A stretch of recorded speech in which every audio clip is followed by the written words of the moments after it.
guys, this is Untouchable Mama. Thank you for watching our video.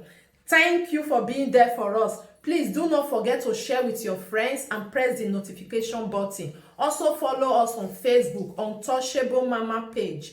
You can also see me on Untouchable Mama backup page. We are there for you. Thank you for being there. Thank you, one love. I appreciate each and everyone. Bye.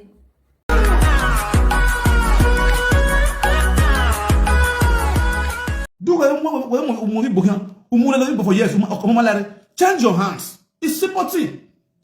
It must not be where you matter of Igbo. You change hands, my dear. If you like to oh, go up there. No, it's very simple. When you stay too long in a place you're not recognized, you leave. That is not where your destiny are. A person who I cannot be in a church for good 3 months, I can't get a blessing, I can't get a testimony. There's no need of me go to that church. 3 months, yeah, go to the church about even testimony. That's an error. It's the same thing with a man. Time waits for nobody. Why you say one person we don't have money? Guy, use brain. Not be joke. I test you. Why look like for many years. Go no go come. You don't say you do okay. My sister, trap that place. Yage. Ask why I'm going. Yage.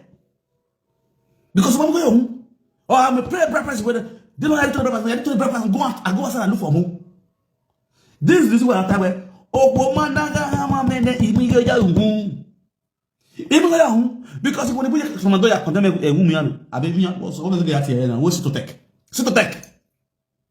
Okay, about you know where a man will have to be, Imuaduku, Ekoala, Yakman, Uma no monosono of your body wound on stage.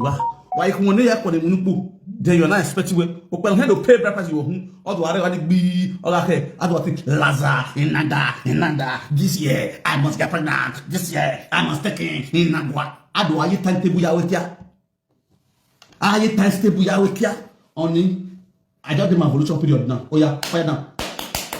Oh, whatever. More I do since I love la wo. A life in now brain. Now brain, not be everything they tell you from your man will tell you. No my time now ta.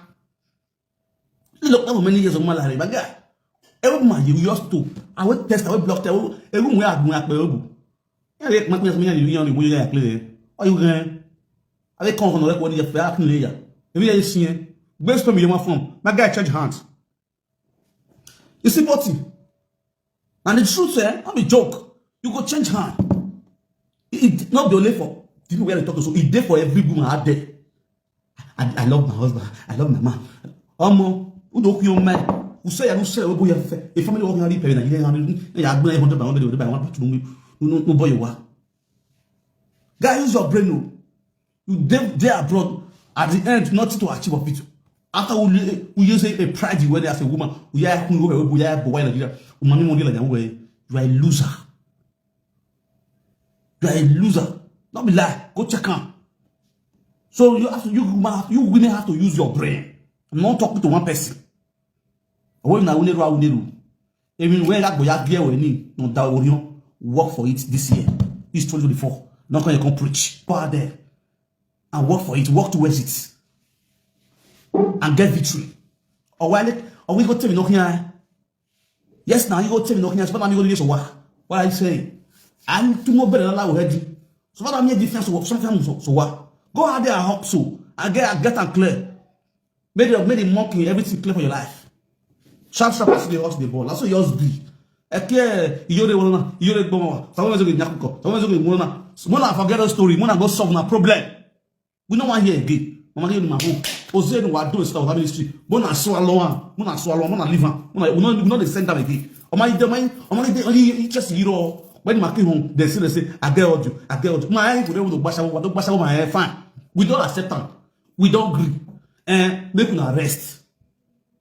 We grieve for all everything we talk. My Iyore, my we don't forgive now. We don't forgive now. Let's go. But what you need for now this year? I want to see someone get better. The two of you and Iyore. Why am I going to when you go and a yes saga? No, me when you sharp, you're smart. You know you're a smart woman, you're a smart girl. Go and get pregnant and bring to me. Yamu. Me I will carry. You understand? That's my challenge for you guys. But I will be in the man you know where now so we do this one, now so we do this one hide. Oh, my honey. Wow, I say off with my forgive one. And why do you need you? What color? Wow, my forgive you. Wow, I have we now. Why am I here? You understand? Why am I here? Why am I here? Because we want to get the work next one. Now the only thing I want to be done. All the things now people have done and we have let go. My mama, my yabuane problem is raw. And why I be in my work pada. They only make big pada. Monster. They get serious now. We are.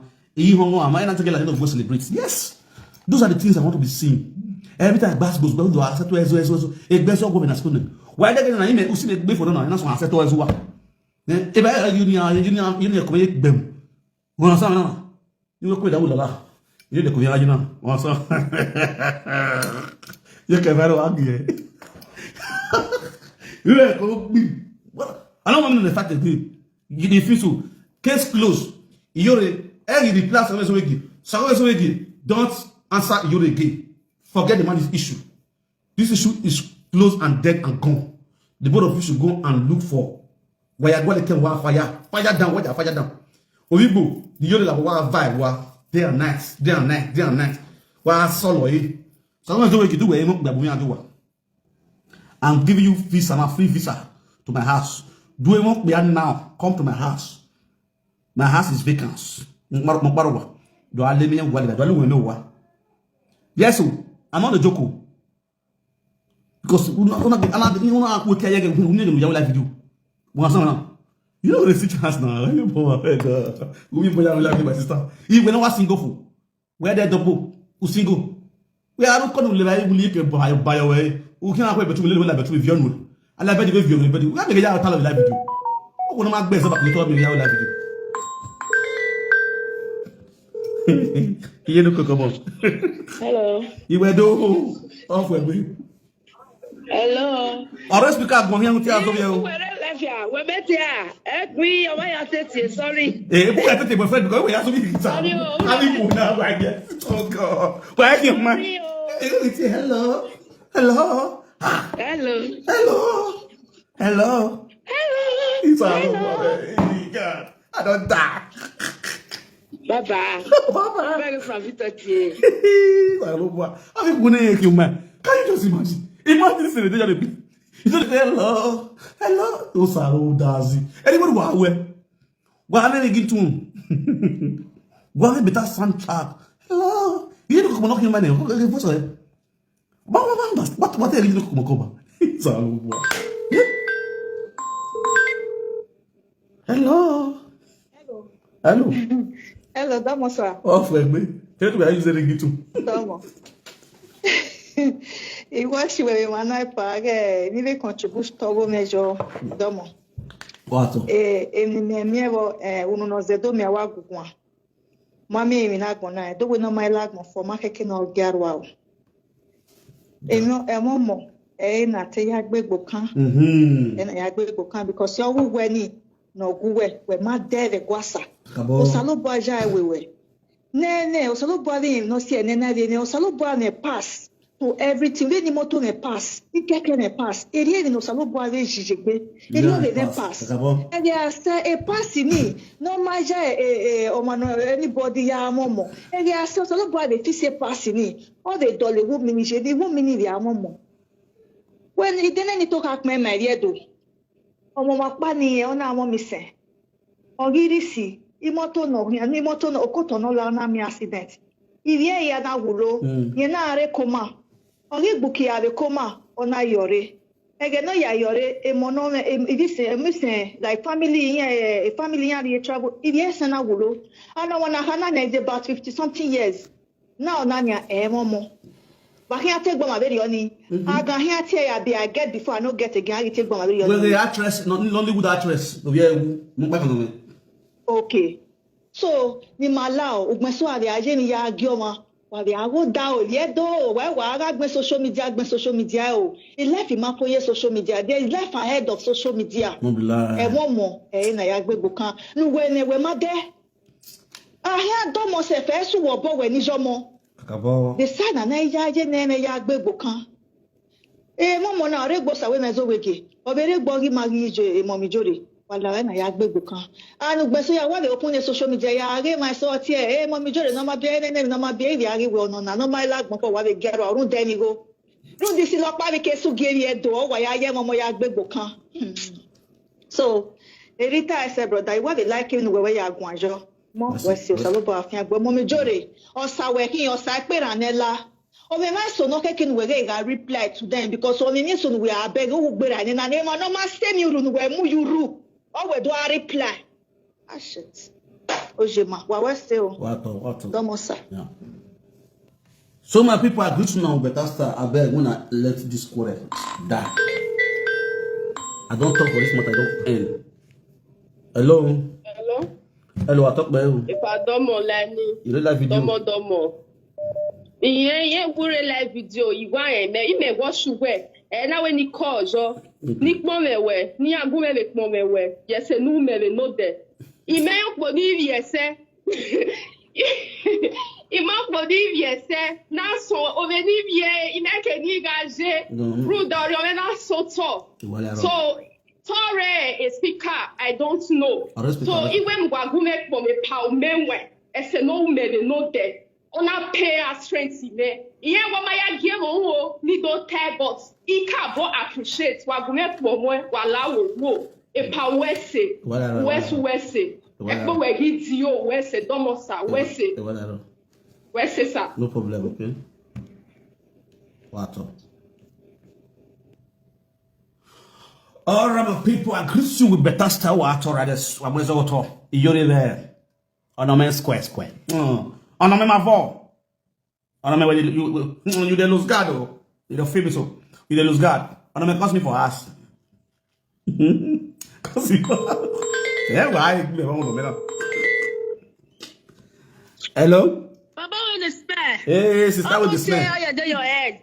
What? Baba with the smell. You can be nice over. Maybe what you can see. You can never met. You know the thing. A topic in the one that we agree with. You can be nice though. I mean, I was messy. You can go to the young. I mean, you can be rewa.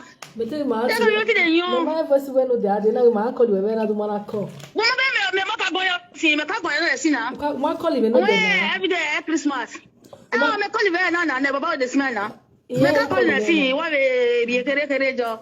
You can be nice though.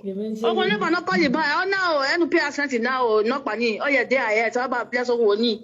Ma understand. You want no my lag my phone no garwa o laughing now. The when as the head when madam na boya ge so boya we ni mama understand me. One no. Baba the smell. What oh? That go accent me ya ari ya cat no be pay accent me. La at the hot. Off with what oh? You can be nice though. Watch out. What raja? You can answer. Hello. What talk by you? Speaker. Hello, Tose. Antose. Not here, you can be mana guajo. You You not say you can be mana guayo. Or you better who's singing or you better. But sister, who are you in spirit? What boy? Na sister, you can be by the gere. Worry, yeah. What the mana guayo, Benny Wano. Ni mana go because it okay bag bele bi ma bana mi no para gbona na. Oh, Beno, Beno, go at the name of Moto, here. Jekavi, I had been later, I had Baba wear this man. I had been later.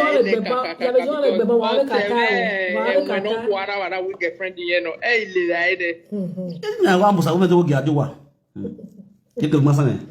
Oversize the warrior. Sorry abi. Give me 5. I was okay. You're welcome. You give me mark your register. La soviera e. O kameno. Ayo boyo. Ono na gima mo mi joro gima sa we mezo we gima. Ni maneru ni ya emi ari agwa lo gbona osin abo. Ma understand. E mo na ya gbo maka. Mete oni mi agwa ye ni ti kosani ma be wa ma crack joke igun ayo ni ti kosani your this thing mate oni agwa ayo. Asasi re bara ute me nana. Or you don't know what reply anybody where maybe O wana was a work big every day. O wa mo wa nyan wa ta. Oh, me don't know our mama today I want to talk. You understand? Because when me live it can't tell mom can we like one live video na ati ebo me we Iyore ti ebo no Iyore ti ebo no mo. Me wa make ni Iyore mom Iyore na wala that they don't wa ati ebo ne omo wa we see my me o wa ati ebo no bi mama without money my car we me. You understand? E be so na wa me push away no mo that talk was about them we ba o my bi wa je mo ya gbo ma kan mo wa salo gba no di omo no wa. In wait video na one time where can we now we be talking na ya ma so no one no but everybody know one nigga agogo nigga them we you understand because the na get touch me kaka bo we e won mo na ya gbo ma kan no ma bia be na o salo ba na bless your mama ni go oduga no salo ba re mo na because anybody anytime ya me no je mo ya gbo ma e ko gele ba lo me you me think because no ma me ne mo je ba gbo na ero mani even mana ni ka be bia na say mana ka be pa ka mana aka ni salo ba bless ma for the second time o mo mana re ma me ma go through we gba ma no ma dey be at all before te wa te mo pa ogyoba before te wa te mo pa o ma be aga are you God? No, that is my mom will get 7 years at time. Ogyoba, warrior mono, we have 100 itself. Oh, so Saluba where now, or so hey, where now, hey, I have vanished, but yakba. We are Jemo money name. Because on one name, no money go through every day. Ogyoba, everyone mobedia, everyone mobedia. Oh, Dino, one day must talk. Almost to one. O kana me gbe we mo fi for the tapa be go ma for me go ai ama mo ye da lo bona ya na ba ta le de gbo ba o ko ni wetani when we social media man here social media of 15 start of 15 now with social media even ni ya gbogbo na we no ban me okay ye ga be la dana do rita lesi ye na be la because egbe na bo ya be fe na me sage more than that dan your money time ban you are right me I against before we make na say but ebomo understand mana agbina gbele gma social media o ma concern money ma bia we wa mo na bia level was their own life you know life we yan live o ma concern money ma face me no bu egbe me understand but we should buy go far to imo onye ni ma wo understand so e we ra ma me ba go ba no run you can call anybody Ogyoba when we yin na for example who we na Ogyoba understand e I want to pronounce Ogyoba ba Ogyoba. There are things that you'll be doing. When too much of everything is bad. When it's bad, it's bad. When it's too much, it's too much. You understand? Because everyone have meti wa BM na ota, ahota, ya go ita. There is too much igbe. Emi ya meti ala dana ya gbe ita la ibe togo me. Okay, you get your voice in one day now we Iyore go o. But on one care of year for years. Nobody beg. O se do na we as en la. And I will see. Iwe do domo baba wesi kada we are weti valo my aya wo domo pato akisi baba emi opa ni mi atawo awon ta gele no iye kevi so ba de bawe emi mo na ya gbo wa kan mani vieto una gila o vieto sisi we emi mo na ya gbo ma kan no I go Wakana. When Imani to social media now, want to do everything by anything. My Agualigo, Igo Magualo. Of our winning Iyore where Agualigo, all me Minarita will know. In your mind, I go Maka. Lao Baba, Mia Yefina Imiawe, Lao, do I